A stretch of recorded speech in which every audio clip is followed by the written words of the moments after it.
네, 자, 오늘 우리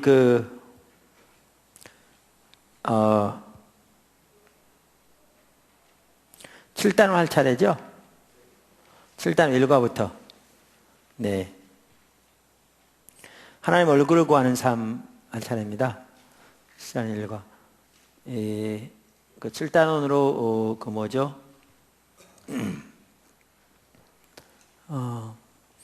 1권이 맞춰지고요.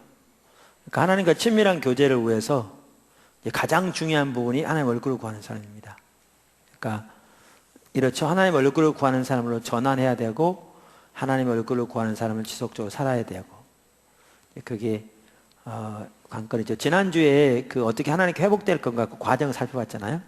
그러면서 그 중에 하나가 뭐였죠? 하나님의 얼굴을 구하고 그랬는데, 그 하나님의 얼굴을 구하는 사람이 이렇게 관건입니다. 저 개인적으로도 보면 이제 이따도 나옵니다만, 그리고 전에도 나눴고, 하나님 얼굴을 구하는 삶이 저 개인적으로 첫 단추였고요. 그러니까 지금 돌이켜보면 참 감사해요. 왜냐하면 진짜 전적인 하나님의 은혜였어요. 제가 이번에 컨퍼런스 이렇게 리더십 하면서도 비전에 대해서 나누고 하나님께서 어떻게 비전 우리에게 알리시는가 이런 거 나눴잖아요. 그러다 보니까 이렇게 설교하면서 그걸 저한테도 적용해서 제 삶 속에, 호두나무교회 서문교 성교의 삶 속에 어떤 일을 하셨는가를 이렇게 쭉 돌아보는데, 돌이켜보면 돌이켜볼수록 진짜 하나님의 은혜로 함께 하셨더라고요. 그러니까 전혀 그런 걸 몰랐는데도 하나님 진짜 은혜로 함께 하시는 그런 부분이 더 선명히 보였는데, 하나님 얼굴을 구하는 삶만 하더라도 저 개인적으로도 이게 하나님과의 친밀한 교제를 위한 전환점이었고요.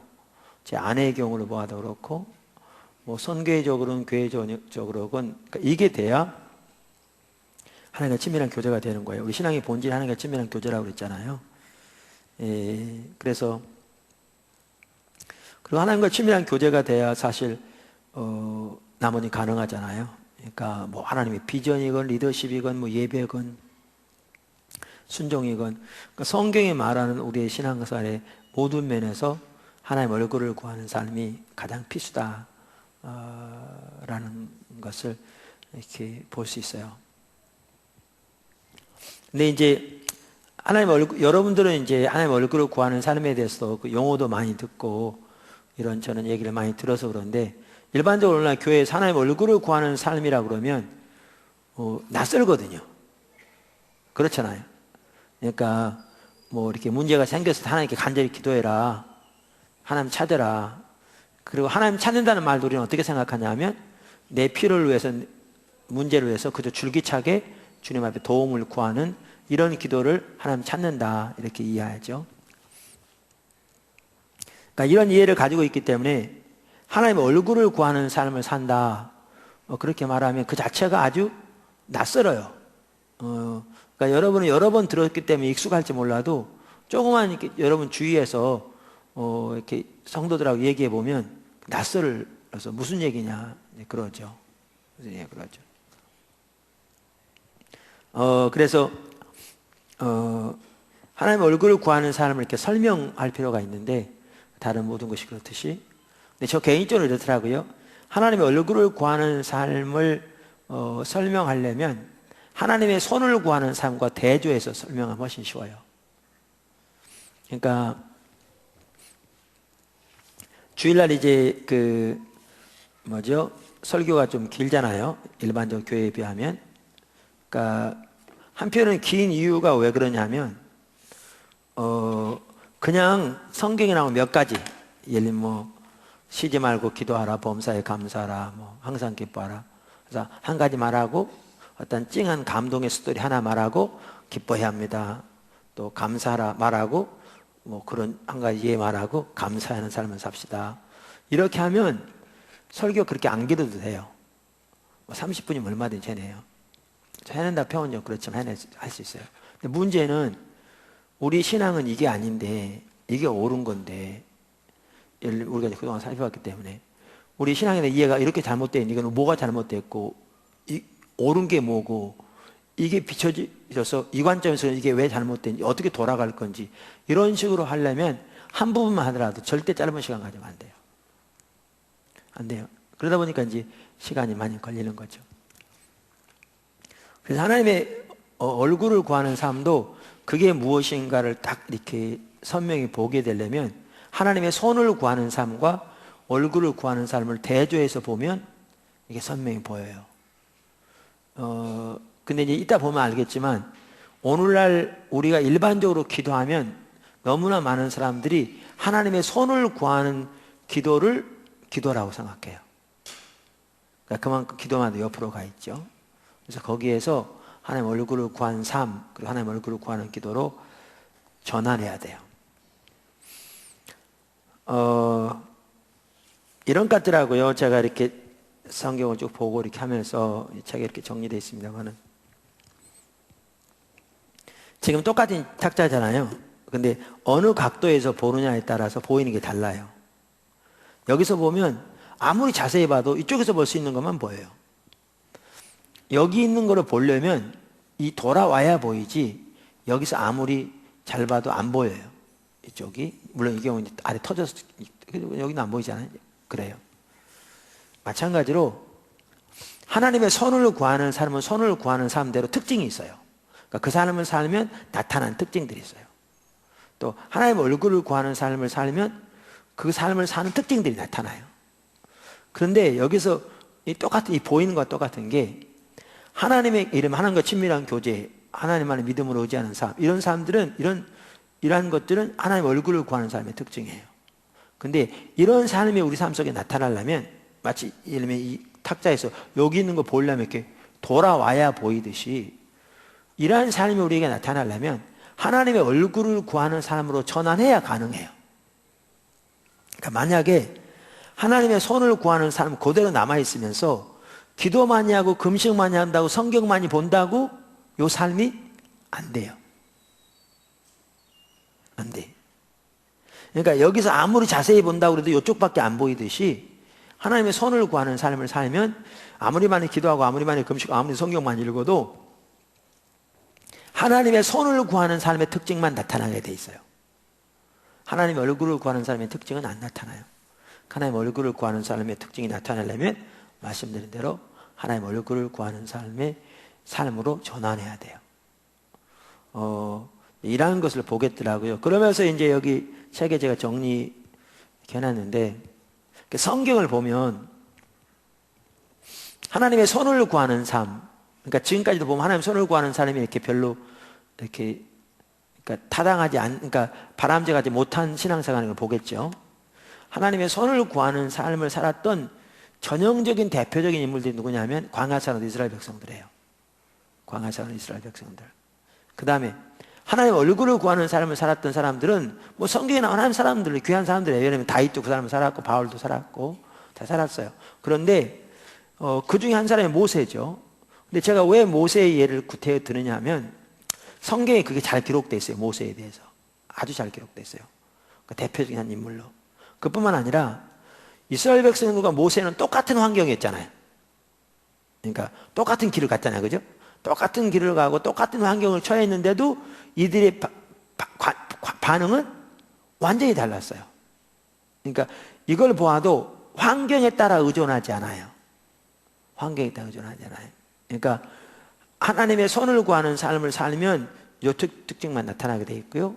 하나님 얼굴을 구하는 삶을 살면 똑같은 환경이라도 전혀 이렇게 다른 특징들이 나타나게 되는 것이죠. 나타나게 되는 것이. 그러한 것을 볼 수 있습니다. 그래서 여기 책에 보면 이런 순서대로 돼 있어요. 책이 먼저 하나님의 손을 구하는 삶의 특징을 쫙 나와요. 하나님의 손을 구하는 삶의 특징 쫙.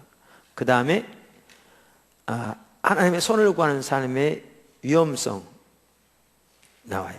그리고 하나님의 손을 구하는 삶이 무언가 나오고, 그 다음에 마지막 단원에는 어떻게 하나님의 얼굴을 구하는 삶으로 전할 건가, 마지막 과에는 이렇게 나와요. 그래서 그런 순서대로 보겠습니다. 여기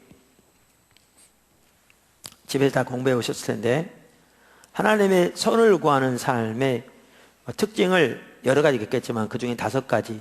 그러니까 이스라엘 백성들의 삶 속에 이 특징이 그대로 나타나거든요. 나타나는데 5가지를 여기 요약해 봤어요. 자, 뭐라고요? 첫째,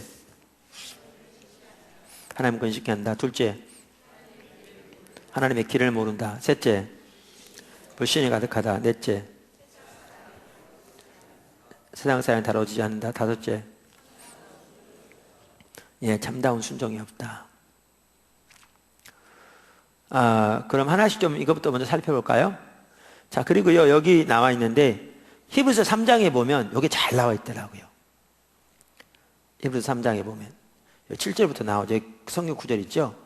그러므로 성령이 이르신 바와 같이 오늘 너희가 그의 음성을 듣거든 광야에서 시험하던 날에 거역하던 것 같이 너희 마음을 완고하게 하지 말라.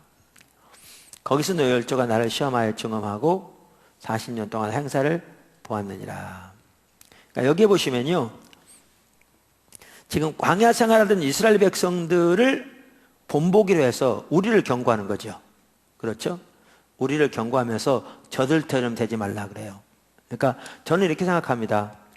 이따 보면 여러분들 선명히 보일 것 같은데, 제 표현으로 말한다면 광야 생활하던 이스라엘 백성들이 살았던 것처럼 하나님의 손을 구하는 사람을 너희는 구하지 말라. 거기서 돌이키라. 저는 그렇게 이 구절을 볼 수 있다고 생각합니다. 자, 그러면서 첫 번째 특징이 아까 뭐라고 했죠? 하나님을 근심케 한다. 여기 3장 7절부터 다시 보세요.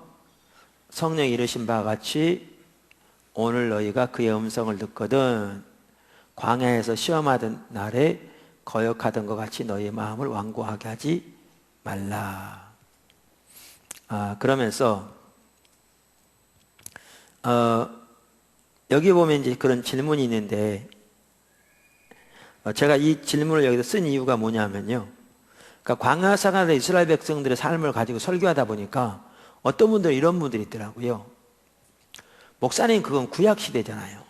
우리는 신약 시대에 사는데 구약의 백성들의 삶을 가지고 오늘날 우리에게 말하면 되냐? 그런 분들이 있어요. 그러니까 너무나 이렇게 올바로 이해 못하는 거죠. 기억하실 것은 구약의 백성들은 따라오고 그러고 우리는 따라오고 그게 아니죠. 우선 또 하나는 이 히브리서 3장은 신약 성경에 나오는 성경인데 구약의 이스라엘 백성들을 본보기로 삼아서 우리를 경고하는 거예요. 신약 시대 우리들. 그러니까 이 구절은 구약 시대의 이스라엘 백성들에 대한 얘기가 아니고 우리들에 대한 얘기예요. 우리들에 대한. 자, 그러면서 여기 보시죠. 거기서 너희 열조가 나를 시험하여 증언하고 40년 동안에 뭘 보았다? 하나님의 행사를 보았다. 그 행사에 한번 밑줄 쳐놓으세요. 그러므로 내가 이 세대에게 노하여 이르기를, 뭐하여 이르기를? 노하여 이르기를. 그들이 항상 마음이 미혹되어 내 길을 알지 못한다 하였고, 이 길을 알지 못한다 동그라미 쳐놓으시고요. 내가 노하여 맹세한 바와 같이 그들을 내 안식에 들어오지 못하리라 하셨다 하였느니라. 자, 여기에 보면 그들을 향한 하나님의 그러니까 그들의 특징 중에 하나가 뭐였어요? 하나님을 분노케 한다는 거죠. 그렇죠. 그러니까 여러분, 제가 이렇게 우선 여러분 중에 이제 성경을 좀 아는 분들이 계시니까 내가 이렇게 말하면 목사님 그들이 이랬다고 무조건 우리한테 요렇다라고 말하면 틀리잖아요. 그럴 수 있어요. 근데 이따 보면 알아요. 그들이 전형적으로 하나님의 손을 구하는 삶을 살았고요. 이 나온 특징들은 그 삶을 사는 사람들의 특징이에요. 그래서 우리도 아까 말한 대로 이들이 살았던 똑같은 하나님의 손을 구하는 삶을 살면 그 특징이 그대로 나타날 수밖에 없어요. 이따 보면 알아요. 그 첫 번째가 뭐라고요? 하나님을 근심케 한다고 했는데 사실 오늘 성경에는 근심케 한다 정도가 써있지 않아요. 뭐라고 써있죠? 분노케 한다고 그랬어요. 하나님 분노케. 근데 이런 것 같더라고요. 저는 이렇게 생각해요. 성경에는 안 써 있어요. 그러니까 이렇다 저렇다 안 써 있어요. 근데 저는 이렇게 생각해요. 저는 그들이 자기들이 하나님을 분노케 한다는 사실을 몰랐다고 생각해요. 여러분들은 그럴 수 있어요. 목사님 그런 추측 마세요. 성경에 보면 저들이 하나님 분노케 했다고 그랬잖아요. 성경에 써 있어요. 내 얘기는 그들이 그걸 알았다는 얘기는 안 해요. 사실 오늘날 우리들도요, 하나님과의 친밀한 교제 가운데 있어야 우리가 하나님 분노케 해도 알아요. 친밀한 교제 가운데 없으면 분노케 해도 몰라요. 예를 들면 바리새인들이 하나님을 기쁘게 했나요? 분노케 했나요? 예수님이 하신 말씀을 보면 분노케 한 정도가 아니죠. 심각했죠. 근데 그들이 성경에 보면 자기들이 하나님을 분노케 했다는 사실 알았나요? 몰랐나요? 그 명백하게 몰랐어요. 성경은 금방 알 수 있어요. 금방 알 수 있어요. 우리가 예레미야서를 여러 번 보았는데, 예레미야서 보면 그 당시 이스라엘 백성은 하나님을 떠나 있었잖아요. 그죠? 하나님 분노했어요. 근데 그들이 하나님을 분노했다는 사실 알았나요? 몰랐나요? 성경에 읽어보면 저들이 몰랐다는 게 명백해요. 자명해. 그러니까 사실 우리 하나님을 분노케 하는 것도요, 하나님과 올바른 관계에 있어야 알아요.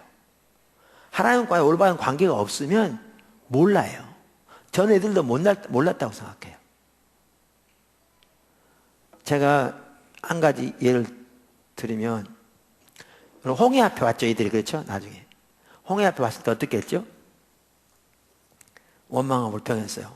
왜냐하면 다 죽게 생겼거든요. 길이 없었거든요. 그렇게 원망하고 불평하고 막 부르짖었더니 그 다음 순간 어떤 일이 생겼죠? 바다가 갈라졌어요. 다음 순간에 자기들이 구한 대로 하나님 역사하셔가지고 생전 생각하지 못한 일이 났어요. 바다가 갈라졌어요. 여러분, 그들이 조금 아까 하나님을 대적하고 분노케 하고 하나님의 분노가 활활 타오르게 하고 하나님을 거역했다는 사실을 알았을까요? 몰랐겠죠. 근데 이따 보면 그들이 그랬어요. 이처럼 몰랐다고 생각해요. 그러니까 이제 이게 심각한 거예요. 우리가. 왜냐하면 우리가 그런 사실을 모르면 우리는 어떻게 생각하면 이런 구절을 읽을 때 이렇게 생각하거든요. 이스라엘 백성들 참 타락한 인간들. 아니, 하나님을 저렇게 분노케 하고, 그러면서 우리가 하나님 분노케 해야 안 해요? 여러분 하나님 분노케 합니까? 안 합니까? 우리 안 하잖아요. 여러분이 하나님 분노케 한 줄 알면 이러고 있겠습니까? 안 그러잖아요. 그러니까 우리는 하나님 분노케 안 하기 때문에, 이들은 당연히 하나님 분노케 했으니까 하나님 안식에 들어가지 못하고 타락한 거지. 근데 우리는 하나님 분노케 안 하니까 저들과 아무나 상관없다 생각해. 우리는 이 사실을 모르면 그렇게 해요. 이 사실을 모르면. 그러니까 성경을 읽어도 우리한테는 별 효력이 없는 거예요. 아무런 효력. 그들 얘기고 이거는 우리하고는 상관없는 얘기가 되는 거예요. 이렇게 되면 말씀이 아무리 말해도 몰라요. 예레미야 시대 그랬듯이 이사야 시대 그랬듯이. 그래서 우리는 여기서 뭘 봐야 되냐면요, 우리가 알건 모르건, 우리가 원건 원치 않건 이스라엘 백성들처럼 하나님의 손을 구하는 삶을 살면 하나님을 분노케 할 수밖에 없다는 사실을 알아야 돼요. 그 이따 보면 나와요. 이렇게 되면 이제는 심각해져요. 나는 여러분들을 심각하게 만들려고 노력하는 사람은 아닙니다. 나는 우리들이 현실을 보기 원하는 거지, 나는 여러분 심각하게 만드는 게 제 의도는 아닙니다. 전혀 아닙니다. 오해하지 마십시오. 근데 이러한 것을 보아야 우리 현실을 볼 수 있어요. 자, 너무 제 얘기만 많이 한 것 같은데 여러분 좀 중간중간 얘기 좀 많이 해주세요. 1부 예배하고 2부 예배하고 설교했더니 옆구리가 조금씩 결리군요. 내가 다친 날도 그날 하루 설교하고 그 다음날 컨퍼런스 2타임을 인도했잖아요. 설교만 한 5시간 가까이. 근데 그날 밤에 혼났어요. 근데 그 다음 밤에 쉬었거든요. 그 다음 날은 괜찮더라고요. 근데 그 다음 날 인터뷰 하느라고 책 때문에 10시간인가 하고 무리했어요. 근데 그날 밤 혼났어요.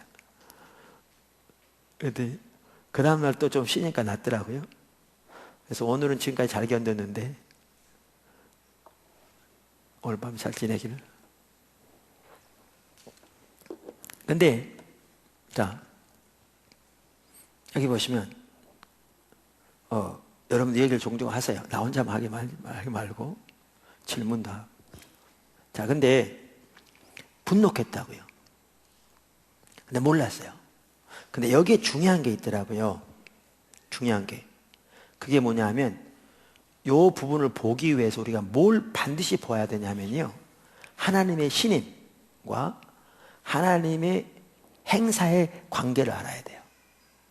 무슨 말이냐? 하나님 행사란 게 무슨 말이에요? 하나님 능력의 역사. 그러니까 하나님 능력의 역사를 경험하는 것, 우리 삶 속에 경험하는 것과 하나님의 신임. 하나님 신임이 뭐예요? 하나님 우리를 기뻐하시는 것, 우리를 신임하시는 것. 이거는 별개라는 거예요. 여기 보세요. 여기 보세요. 그러니까 우리가 하나님의 놀라운 역사를 경험하고 놀라운 성령의 은사가 우리 삶 속에 나타나는 것과 하나님이 우리를 기뻐하시는 것은 별개라는 거예요. 이걸 보아야 이걸 올바로 봐요. 근데 이스라엘 백성들이 그걸 못 봤던 주된 이유 중에 하나가 뭐냐 하면 저는 그거라고 생각해요. 왜? 울부짖으면서 기도했더니 바다가 갈라져 버렸잖아요. 그러니까 하나님이 자기들처럼 자기들보다도 사랑하는 사람이 어디 땡다 생각했어요. 아니, 바다가 갈라져 버렸다니까요. 또 먹을 게 없더니 또 불평하고 막 투덜투덜하고 막 기도했더니 하늘에서 만나가 내렸다니까요. 생전 들어보지도 못한 쓴물이 달아지고 반석에서 물이 터지고 날마다 그들이 살아가는데 불기둥과 구름기둥 인도하고 신발과 의복이 닿지 않고 그렇게 놀라운 기적을 경험하니까 본인들은 하나님이 자기들을 사랑한다고 생각했을까요? 미워한다고 생각했을까요? 이게 문제예요. 그런 놀라운 역사를 경험하니까 제가 물었잖아요. 너무나 자명하죠. 그들은 하나님이 자기들을 사랑한다고 생각했을까요? 미워한다고 생각했을까요? 한번 생각해 보세요. 사랑한다는 얘기는 모르겠는데 하나님이 자기들을 미워한다는 것은 꿈에도 생각하지 않았을 거예요. 뭐냐면 하나님이 자기를 미워하시고 자기에 대해서 분노가 활활 타오른다고 생각했으면 그랬으면 어떻게 이런 일이 일어나냐고 생각했겠을 거기 때문에. 그러니까 성경에 보면 실제로 그들은 하나님이 그들에 대해서 분노가 활활 타오른다고 써 있어요. 이따 보면 알지만. 그랬는데 그들이 알아요, 몰라요? 몰랐어요. 모르는 주된 이유 중에 하나가 뭐였느냐? 여기 보시면 하나님 놀라운 역사, 이걸 행사라고 하죠. 하나님 행사만 손의 역사, 하나님의 손길들, 능력의 역사들을 경험하는 것이 하나님이 자기들을 기뻐하시는 사인이라고 생각한 거죠.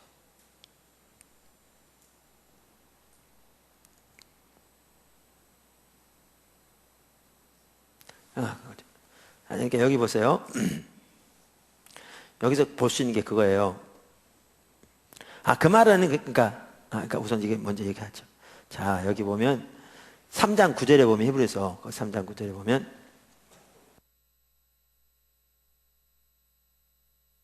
그 당시 이스라엘 백성들은 40년 동안 뭘 보았다고 그랬죠 아까? 행사. 행사라는 게 뭐예요? 능력의 역사. 40년 동안. 자, 그런데 그들은 몇 년 동안 하나님을 분노했어요? 여기 3장 17절에 나와요. 40년. 그러니까 이걸 참 보셔야 돼요. 40년 동안 하나님 능력을 경험했어요. 그들이 경험한 하나님의 능력의 역사는 진짜 전무후무한 거라고 해도 과언이 아니에요. 그런데 동일한 40년 동안 그 하나님 분노했어요. 그러니까 이걸 보고 뭘 할 수 있냐면 하나님의 행사를 경험하는 것이 반드시 하나님 우리 기뻐하실 사인은 아니라는 거예요. 반대로 하나님 놀라운 역사를 경험하는 게 우리를 미워하신 사인이다. 그 얘기는 당연히 아니죠. 내 얘기는 하나님의 능력의 역사를 경험한다고 해서 혹은 하나님의 은사가 나타난다고 해서 그것이 반드시 하나님 우리를 기뻐하신다는 사인은 아니라는 거예요. 아니라는 거예요. 이걸 보아야 돼요. 이걸 못 보기 때문에 오늘날도요 그전에 그런 분이 있었거든요. 제가 처음 교회 개척할 때요. 아, 그분 처음에 나는 이거 전혀 모르니까 그분이 막 간증하고 그러면 진짜 막 귀가 솔깃하고 그랬어요. 이분은요, 제가 섬기는 교회 다니는 분은 아니었어요. 개척교회 오진 않았죠. 근데 이제 기도하러는 자주 왔어요. 새벽 기도도 오기도 하고, 밤에 우리 기도할 때 오기도 하고. 근데 너무 그분은 간증을 많이 했어요. 주로 간증이 뭐냐 이런 거예요. 자기가 아파트 이번에 당첨했는데 하나님 앞에 당첨되니까 막 기도하고, 주로 그분 와서 기도한 게 그거예요. 교회에서. 그래서 진짜 당첨이 됐어. 그래서 값이 오르면서 또 올라. 그러다 이제 30평, 40평대로 옮겨가면서 이제 하나님 아파트 40평 되게 해달라고 이제 막 기도한 거예요. 근데 아파트 40평대 됐어요. 그래서 30평 팔고 돈 조금 먼저 40평짜리 갔어. 이런 일들에 대한 그 간증이요, 참 많았어요. 그래가지고 그런 기도 응답이 참 잘 됐어요, 그분. 그래가지고 뭐 옆에 들을 때도 야, 참 기도 응답 잘 된다. 우리가 들을 만큼. 그래서 그냥 가난에서부터 그냥 계속 아파트 평수를 계속 늘려가면서 계속 돈을 많이 버는 거죠.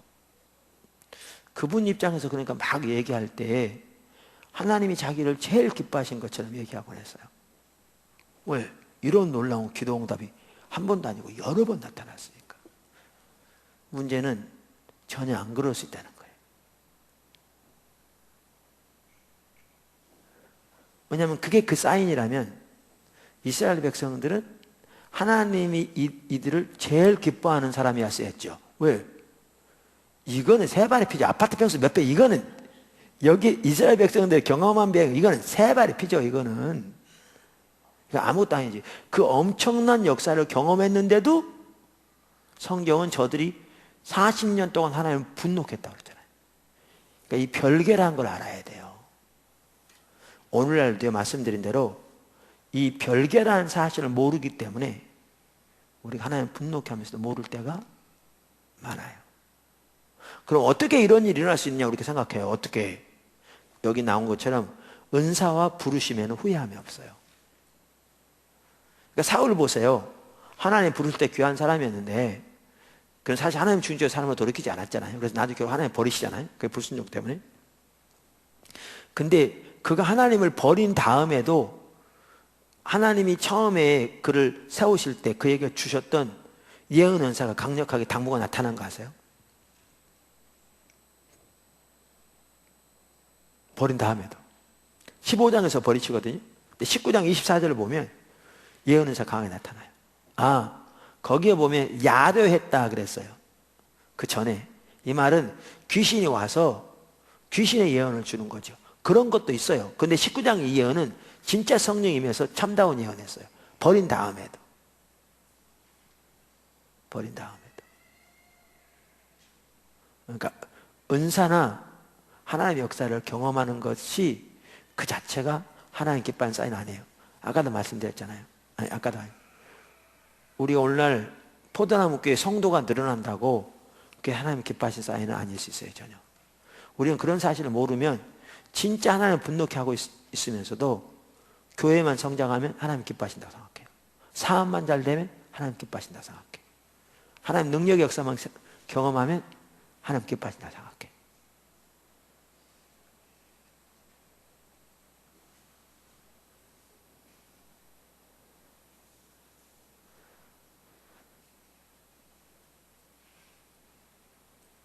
그래서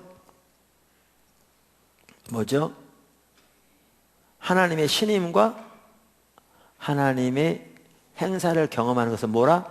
별개라는 것을 반드시 기억하셔야 한다고 말씀했습니다.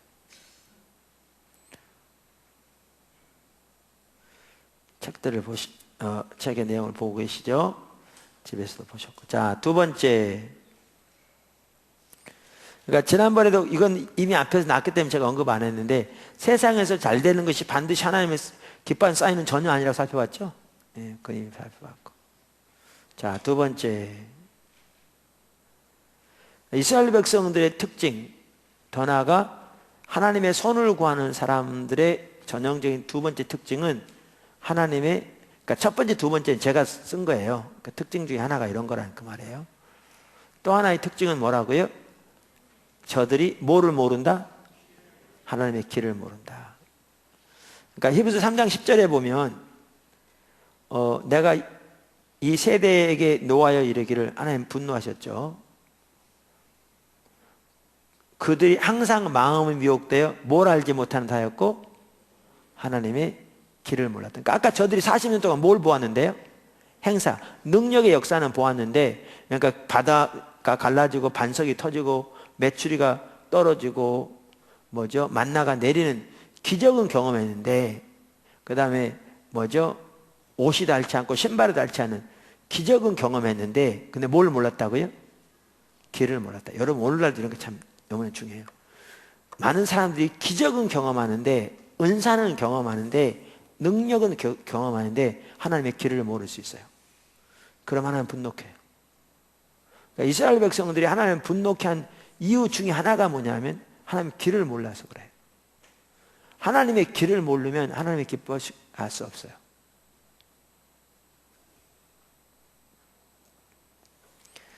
이길스 목사님이 그런 얘기 자주 하시거든요. 그분 표현이라 제가 그분 이름 언급하는 거예요. 오른다리가 가려운데 왼다리 긁으면 효과 있어요, 없어요? 없죠. 그러니까 하나님의 길을 모르면 기쁘게 할 수 없어요. 그러니까 하나님의 길이 뭐냐 그러면 원래 하나님 중심적인 삶은 하나님의 자원으로 하나님의 목적으로 하나님의 길, 하나님의 방법으로 사는 거라고 했잖아요. 근데 여기서 말하는 하나님의 길은 하나님의 목적, 길, 의중도 다 포함한다고 믿습니다. 저는 여기서 말하는 건 보다 광범위하게. 그러니까 이스라엘 백성들의 특징은 하나님의 마음, 하나님의 의중, 하나님의 길과 방법을 몰랐던 거죠. 하나님의 능력의 역사는 경험했어요. 근데 하나님의 길과 의중은 몰랐어요. 그러면 하나님을 기쁘시게 하는 것은 불가능해요.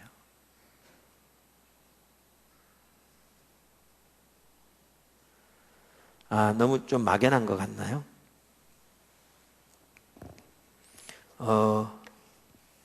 신명기 8장에 보면 하나님께서 이스라엘 백성들을 광야로 인도하신 목적이 나와요.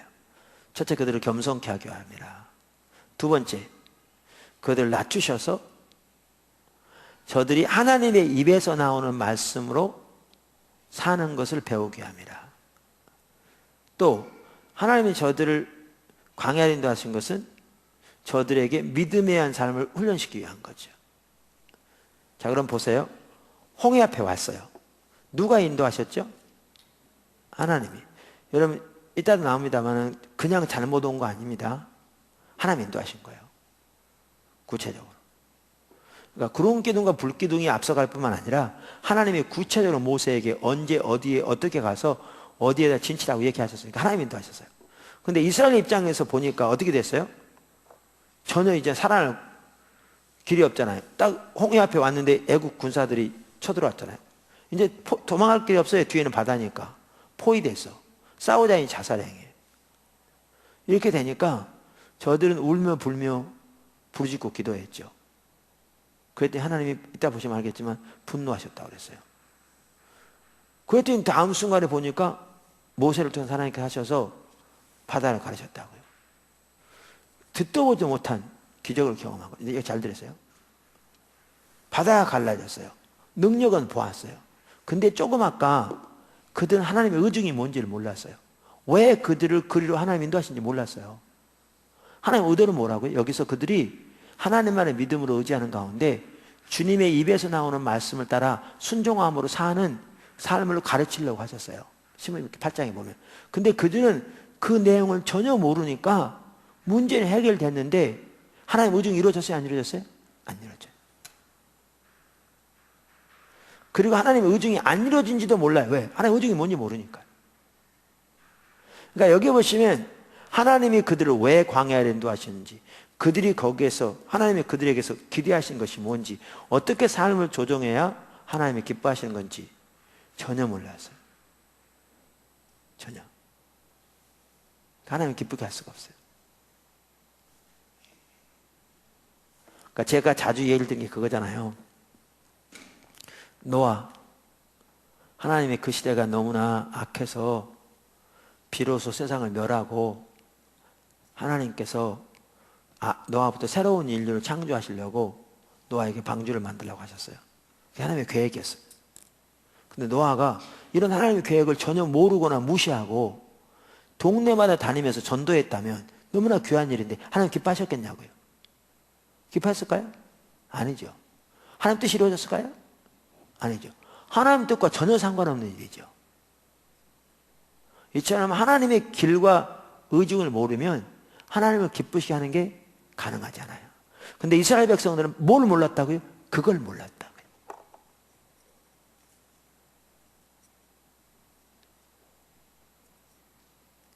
그걸 몰랐다고요. 아, 이런 얘기 하면요, 많은 성도들이 이제 혼동되기 시작해요. 졸리고. 뭐냐 하면 너무나 생소한 얘기거든요. 길과 의중을 어떻게 알아? 그러니까 미국이 낳은 가장 위대한 설교자라고 하는 조나탄 에드워즈 목사도 똑같은 얘기를 했어요. 어느 시대건 하나님께 쓰임 받으려면 그 시대에 하나님의 행하심이 무엇인가를 주셔야 보고 그 일에 온 사람을 동참해야 돼. 똑같은 얘기거든요. 지금 한 얘기와. 그런데 그러니까 하나님의 사람들은 다 똑같은 얘기 하는 거예요. 성경이 말하고 있으니까. 근데 우리는 그만큼 신앙이 타락했으니까 성경에서 말하는 가장 기본적인 얘기라고 하는 것들이 너무나 낯설게 느껴지는 거예요. 아, 우리는 이거는 잘 알아. 성수일 잘하고 11조 잘하고 봉사 잘하고 그러면 하나님이 기뻐하신다는 거잖아요. 그러면 잘 아는데 아까도 말한 대로 하나님의 길이 어떻고 의중이 어떻고 그러면 그 용어부터가 너무 낯설어. 그러니까 힘들어요. 도대체 무슨 말인지 모르겠다.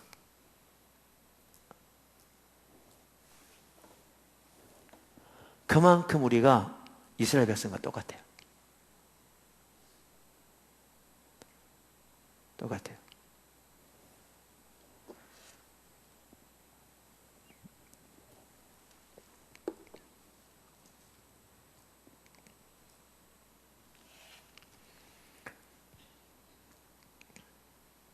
그래서 시편 기자 같은 경우는요, 시편 86편에 두 가지를 구해요. 주님, 나에게 나눠지지 않은 마음을 주세요. 그러니까 일심으로 그 말은 우리말 번역이 좀 이렇게 되는데요. Give me an undivided heart 이렇게 됐어요. 나에게 나눠지지 않은 마음을 주세요. 이게 뭐냐 하면 올바른 동기죠. 그러니까 온 마음으로 하나님 섬기게 해주세요. 나누지만 우상숭배거든요. 근데 그것만 안 말해요. 그것만 가지고 부족해요. 뭐라고요? 주의 길을, 여기 도란 말은 길이란 말이에요. 길도자예요. Your ways. Teach me your ways, O Lord. 주님 당신의 길을 저에게 알려주세요. 가르쳐주세요. 오늘날 성도들 이렇거든요. 많은 분들이 내가 좋은 동기만 가지고 그저 하나님의 영광을 살기를 원합니다. 주여 도와주시옵소서. 이렇게 좋은 동기를 가지고 열심히 했으면 그럼 다 된 줄 알아요. 그러다 어떨 때 낭패를 보면 하나님 원망해. 내가 그렇게 좋은 동기를 가지고 하나님 열심히 일했는데 하나님 이게 뭡니까? 배신당한 것 같고. 여러분 좋은 동기만 가지고 부족해요. 좋은 동기가 없으면 올바르지 않죠. 사심을 가지고 하나님 이용해 먹으려고. 아니면 주님 이번에 사업을 하는데 하나님 내가 하나님이 사업을 잘 해주시면 하나님 제가 10의 2조를 드리겠습니다. 하나님 또 11조를 더 드려서 10의 3조를 드려서 10의 세 번째 조는 하나님 선교금을 드리겠습니다. 도와주시옵소서. 그렇게 기도하면서 많은 분들은 하나님과 거래해요. 잘해주면 잘해보겠다는 거죠. 그런 사람이 많은 경우에 10의 3조가 문제가 아니고요. 10의 7에 관심이 있어. 많이 쏟아 부어주면 혹시 좀 드리겠다는 거죠. 근데 나도 그런 건 해. 많이 주겠다는데 왜 조금 못 드려? 그것도 못하는 사람도 많지만 여러분 중에 그거 다 하죠. 하나님 많이 쏟아주겠다는데 뭐 10에 1조 3조 못해요? 하죠. 11조도 안 하나요? 근데 그렇게 하는 많은 사람들 중에 아까도 말한 대로 그저 자기 목적 성취하려고 하나님께 거래하는 식으로 하는 사람도 있어요. 적지 않게. 근데 어떤 경우에는 성도들이 진짜 좋은 마음으로 좋은 동기를 가지고 한다니까요. 그런데도 안 되면 원망한다니까요. 배신당하기도 하고. 기억하실 것은 좋은 동기만 가지고 부족하다고요. 아무리 동기가 순수해도 좋은 동기만 가지고 부족해. 왜? 나눠지지 않은 마음으로 하나님을 섬겨야 할 뿐만 아니라 하나님의 길을 따라 행해야 돼. 하나님의 마음이 있는 곳에 함께해야 돼. 하나님의 의중이 있는 곳에 함께해야 되는데 동기는 술술할지 몰라도 하나님의 뜻은 여기에 있니 자기는 이거 하면 상관없이 여기 가서 이러고 있어. 그러면 하나님 따라 내 따라 신앙되는 거죠. 그럼 하나님 경험하지 못하죠. 아까도 말한 대로 노아가 집집마다 다니면서 목이 터지라고 부르짖고 손이 깨지라고 두드려가지고 전도했다면, 예를 들어서 그랬다면 노아가 그렇게 하면 돈 벌 거니까, 이렇게 하면 축복 줄 거니까 이렇게 했다 그러면 동기가 순수하지 못한 사람이지만, 진짜 하나님을 위해서 그렇게 했다면 동기는 순수해. 문제는 하나님의 길과는 상관없는 거죠. 주님의 의중은 그게 아닌데, 주님의 의중은 지금 노아로부터 새로운 인류를 시작하려고 해서 방주를 만드는 건데, 노아는 하나님의 의중을 무시하고 동기는 순수했을지 모르지만 집집마다 동네만 다니면서 전도했다면 이거는 하나님과 상관없는 거죠. 이거를 흔히 하나님 따로 나 따로 신앙생활이죠. 이렇게. 이 경우에는 동기는 옳았을지 모르지만 하나님의 길을 따라 향하지 않은 거예요. 하나님과 상관없어요. 그 주님의 뒷받침이 없는 거죠. 그러니까 하나님에 대해 배신당하는 게 아니라, 어떤 사람은 그런 생각을 해요. 그래서 마음속에 하나님에 대한 상처가 있어요. 하나님 자기를 배신한 것처럼. 그거요, 자기 잘못한 거예요. 하나님 배신한 게 아니라 자기 동기는 순수했을지 몰라도 하나님의 길을 따라 행치 않으니까 그렇게 된 거예요. 자기가 잘못한 걸 앞에 회개해야 되는데 잘못했다고 생각하는 걸 모르니까 하나님에 대해서 이렇게 한꺼풀 적고 시작하죠. 주님은 어차피 그런 분이고 안 되는 분인 것처럼. 나쁘다고는 얘기를 안 해요. 직접. 속에서 하나님의 실망감이 있는 거죠. 그러면서 좀 손 들어보세요. 내 마음속에 그런 게 있는 분. 손 안 들어 속으로 손 들어보세요. 그리고 그런 게 있으면 자기를 돌아보세요. 내가 진짜 순수한 동기뿐만 아니라 하나님의 길을 따라 했는지. 동기는 자기가 어느 정도 알 수 있어요. 내가 나를 아는데 내가 진짜 순수한 동기를 가지고 했을지 모르지만 내 생각대로 했는지 한번 보세요. 그리고 순수한 동기는 가지고 했을지 몰라도 하나님의 길을 따라 안 하고 내 길대로 했으면 그거 하나님의 그렇게 생각할 게 아니라 회개할 죄예요. 회개해야 돼요. 그리고 돌이켜 하나님의 길로 뭐죠? 하나님의 은혜를 받죠. 이해되십니까? 그래서 우리의 신앙은 하나님의 길을 따라 사는 거예요. 동기도 중요하지만 하나님의 길을 따라 행해야 돼요. 근데 이스라엘 백성들은 그걸 몰랐어요. 하나님의 마음, 오중, 길 몰랐어요.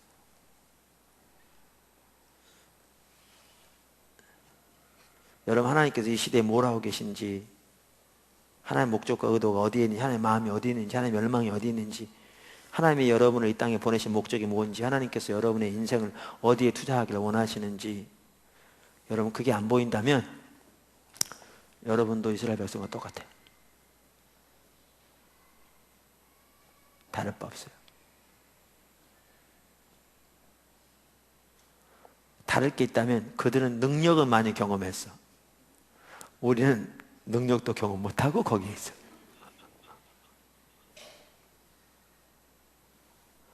그러면서 성경에 하나님 저들을 분노했다 그러니까 타락한 건 하나님 분노케 하고, 그러면서도 자기가 그렇게 한 건 몰라. 네. 그럼 하나님의 길은 어떻게 하느냐? 그건 하나님 성령께서 알려주셔야 돼요.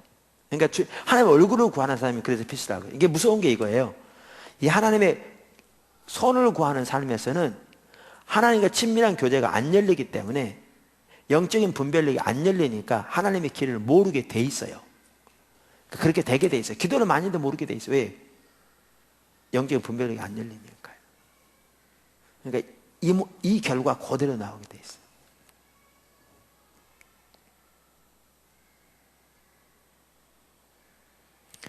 하나님의 손을 구하는 삶의 가장 심각성 중 하나도 이처럼 하나님의 길을 모른다. 영적인 분별력이 어두워진다라는 거죠.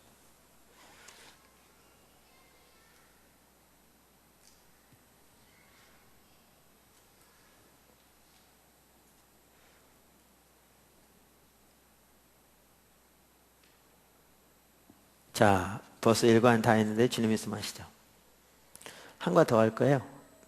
괜찮으시면.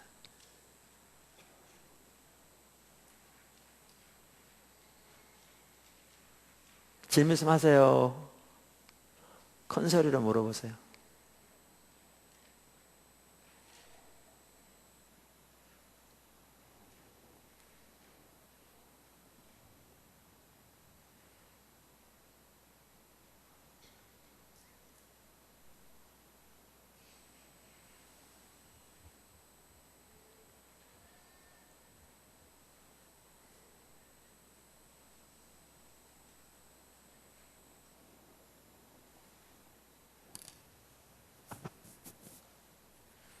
다 이해하시겠어요? 질문 있어요?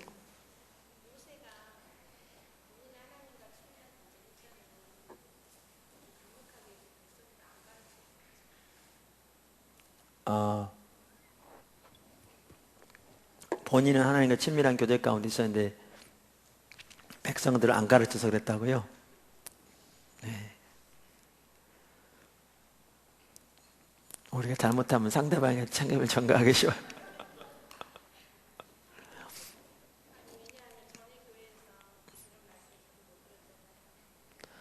그러니까 네,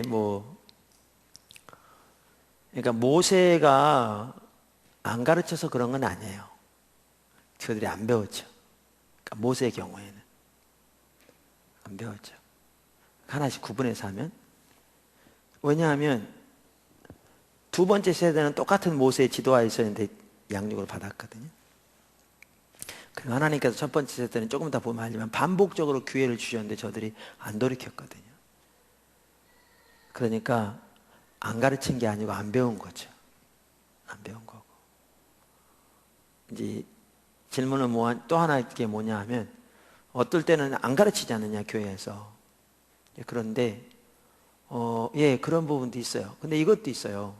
그때도 중요한 게 뭐냐 하면 당연히 가르치는 자에게 그런 책임이 커요. 그래서 성경에 보면 가르친다 책임이 크니까 함부로 가르친다 하지 말라고 그랬잖아요. 분명하게. 맞아요. 뭐냐하면 올바로 가르치지 못해서 못 배워서 구덩이에 빠진다면 그 책임이 당연히 있겠죠. 근데 이제 거기서도 중요한 게 뭐냐 하면 예수님께서 소경이 소경을 인도하면 둘 다 구덩이에 빠진다고 그랬거든요. 이 얘기 뭐냐 하면 아무리 인도하는 사람이 소경이라도 따라가는 사람이 눈 멀쩡히 뜨면 구덩이에 빠질까요? 여러분이 눈 멀쩡히 뜨고 소경이 인도하는 데를 가면서 구덩이로 빠지고 가겠습니까? 안 가잖아요. 그러니까 그 말 속에는 뭐가 포함되어 있냐면 당연히 인도하는 사람의 책임이 커요. 그건 성경이 분명히 말해요. 그러나 따라가는 사람의 책임이 면제 안 된다는 거예요. 책임이. 왜냐하면 내가 못 보기 때문에 그렇게 된 거거든요. 내가 못 보기 때문에. 그래서 가르치는 사람은 중요하지만 우리는 우리 자신을 봐야 돼요. 우리 자신을. 왜 이런 얘기가 중요하냐면 가끔 이렇게 성경 공부하다 보면 이런 내용을 잘 모르는 분들은 이런 얘기 듣다 보니까 이제 자기 허송세월한 것도 생각나고 지금 나 여태까지 뭐 했다는 말이냐 이런 것도 보이고 그러니까 설교 이렇게 이런 성경 공부 듣거나 설교 듣는 분들이 어떤 분들은 자기 이전의 목회자들이나 목회자들을 이렇게 올바로 안 가르쳤다고 해서 원망하고 막 믿기도 하고 불평하는 경우가 있어요. 그거는 전혀 자신을 보지 못하고 책임을 상대방에 전가한 거예요. 아까도 말한 대로 아무리 소경이 인도해도 자기가 눈이 벌쩍 떴더라면 절대 안 따라갈 거거든요. 그 문제는 결국 자기 책임이에요. 자기 책임이에요. 그래서 자기 자신을 인식하고 고민하고 나가야 돼요. 예, 또 다른 분 질문 있습니다.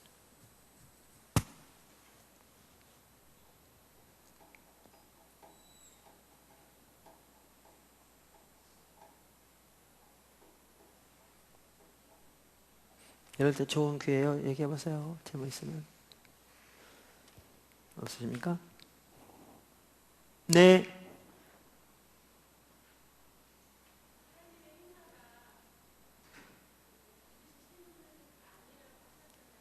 네.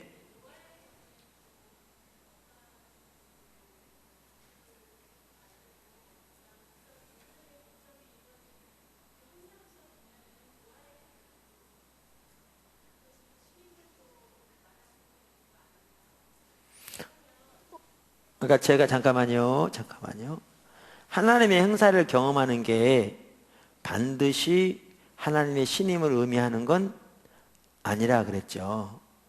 그 말의 의미는 하나님의 행사를 경험하는 것은 불신임을 의미하는 거다. 그 얘기도 아니라 그랬잖아요. 그 얘기는 바꿔나가면 하나님의 행사를 경험하는 게 하나님이 우리의 그러니까 행사를 경험한다고 그래서 이 자체가 하나님이 우리를 기뻐하시는지 안 하는지를 보여주는 징표는 아니라는 거예요. 그러니까 하나님이 우리를 기뻐하시는 가운데 행사가 나타날 수도 있고, 반대로 행사는 나타나지만 전혀 하나님이 기뻐하신 자리에 있지 않을 수도 있다는 거예요. 그러니까 이 둘은 별개로 여겨야 한다, 그 말이죠. 네.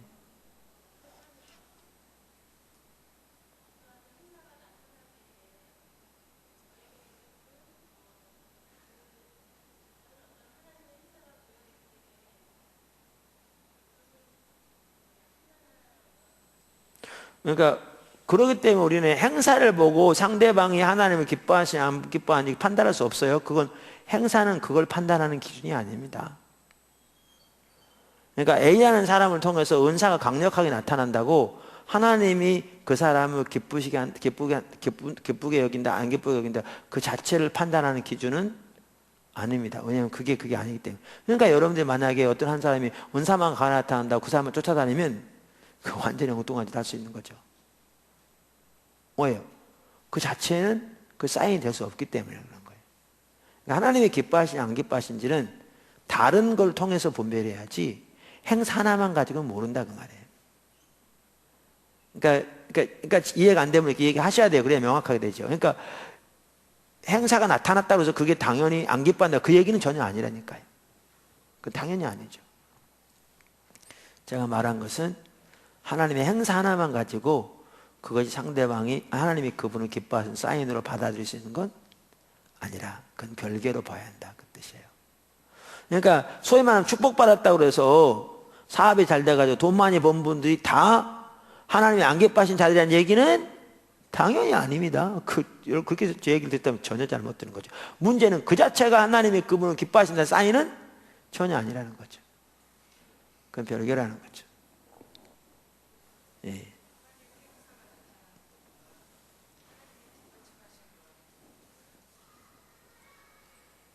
그러니까 하나님의 행사가 나타나는 게 하나님의 능력 역사를 경험하는 거죠. 경험하는 거. 그걸 어떤 경우에 뒷받침을 경험한다고 표현할 수도 있는 것이고. 그러니까 이스라엘 백성들은 그 홍해가 갈라지고 반석이 터진 걸 성경에 보면 그들이 기도응답으로 되어 있다고 그랬거든요. 근데 사실은 그들의 기도응답으로 된 건 아니죠. 모세의 기도응답을 하신 거죠. 아니면 그들에게 긍휼히 여기셔서 성경 보면 나옵니다. 근데 그들의 입장에서 그게 그 자기들의 기도응답을 생각했겠죠.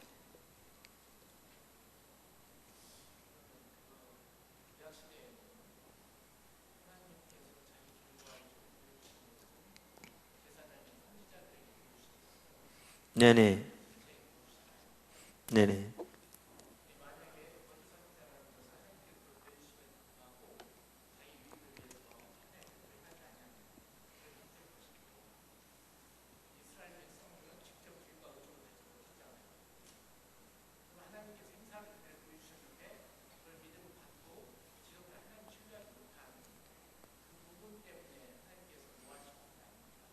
그러니까 이제 그런 것 같아요.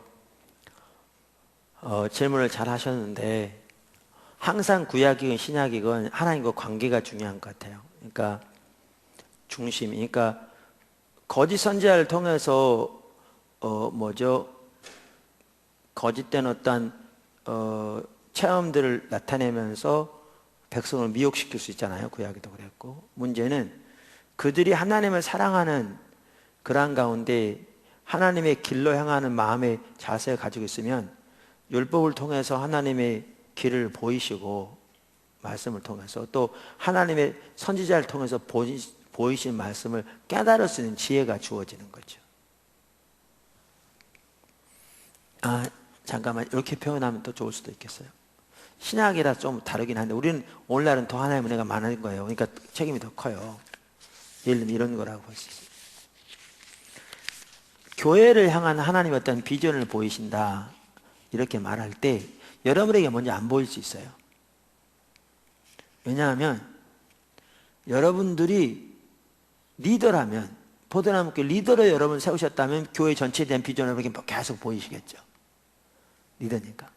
근데 여러분 그게 아니라면 여러분이 안 보일 수 있어요. 신약시대 오늘날도.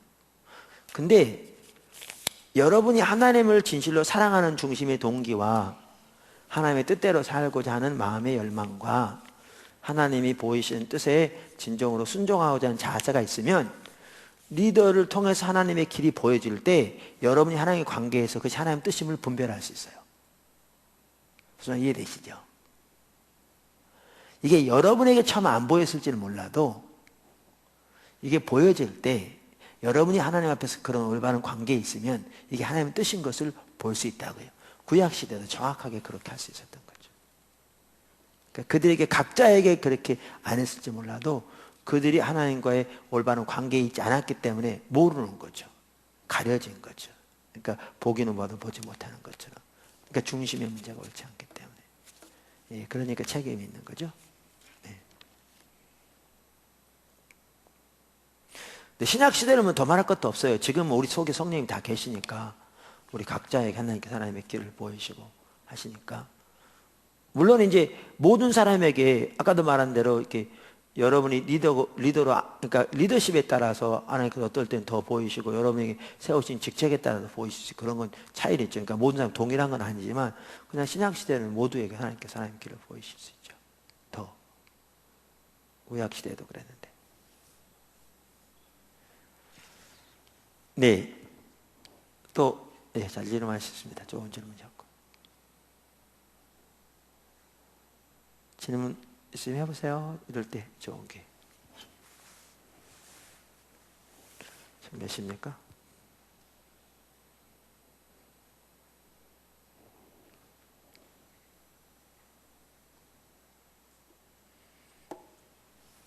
하나만 더 맞힐까요? 네. 그만하실까요? 네? 다른 분들보다 잘 안 들려요.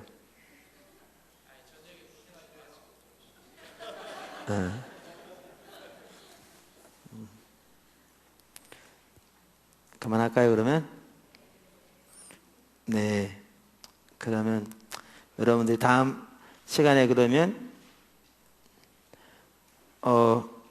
공부해 오세요. 다음 시간에 두 가를 공부해 오세요.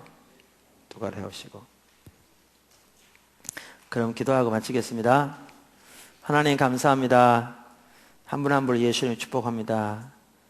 아멘. 주님.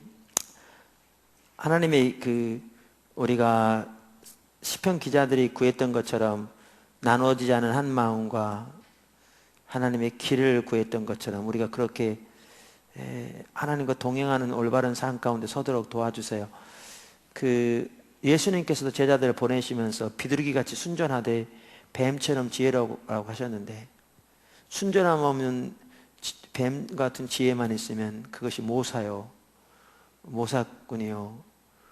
순전한 비둘기 같은 중심을 했을 때 동시에 하나님 주신 지혜가 없으면 그것은 어리석은 것이 될 수 있는데 주님 도와주셔서 우리가 균형 잡히게 그렇게 행함으로 참 순전함과 나누지 않은 마음 순전함과 하나님의 길을 따라 행하는 삶이 되게 도와주셔서 그러기 위해서 참 하나님의 얼굴을 구하는 삶으로 하나님의 얼굴을 구하는 가운데 하나님의 길을 알게 도와주시고 하나님의 의중을 알게 도와주셔서 하나님의 뒷받침과 하나님의 역사를 경험할 수 있도록 은혜를 부어주시옵소서. 사랑합니다 주님. 한 분 한 분 예수님 축복합니다. 감사하고 예수님의 이름으로 기도드렸습니다. 아멘. 감사합니다. 마쳤습니다.